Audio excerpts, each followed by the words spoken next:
почитувани гледачи, ова се вестите на Слободна Македонија. Јас сум Никола Симов, а во денешните вести кои власта не сака ги знаете, ќе гледате. И официјално започна изборната кампања. Груевски и Ахмети повторно предизвикуваат меѓуетнички тензии. Јавниот долг достигна рекордни 33% во јануари.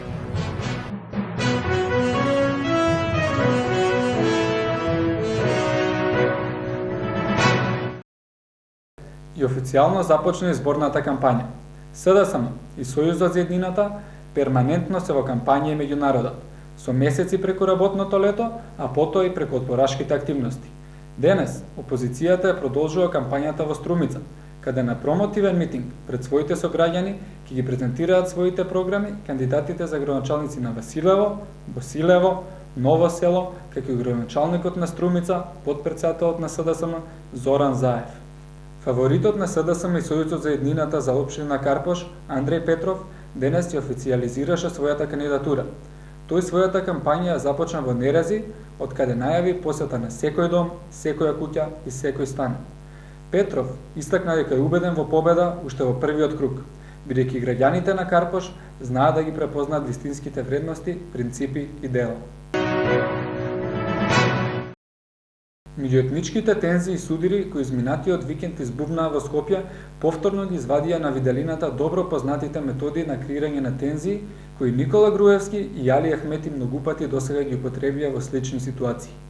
ВМРО-ДПМН и ДУИ целосно ја поделија државата на етнички сфери на интерес, а граѓаните добија двојна влада. Министрите од ДУИ го слушаат само Ахмети, а останатите добиваат наредби од Груевски. Се покажа дека ова постојано пазарење создава дуализам во владата и де факто поделба на државата меѓу две партии, според етнички принцип. Според истиот рецепт кој го применија пред 2 години на Скопското кале, како и секогаш кога поради рейтингот имаат потреба од тензии, ВМРО-ДПМН и ДУИ сега со смислени провокации предизвикуваат меѓуетнички судири и го довркуваат вниманието на јавноста од политичките проблеми.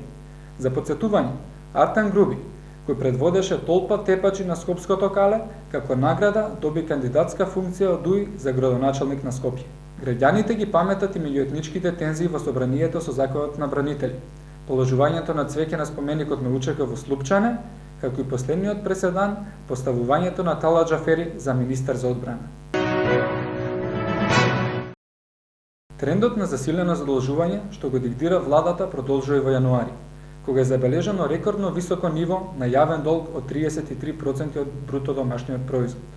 Ова е највисоко задолжување измерено во последните 7 години од кога е на власт ВМРО-ДПМН.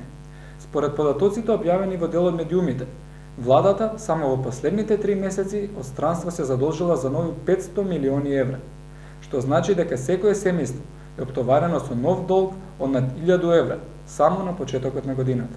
Дека ова задолжување е алармантно, предупреди и поранешниот гувернер на Народна банка Петар Гошев, кој во интервју викендов истакна дека натрупувањето на долгови од страна на владата станува се понеиздржливо.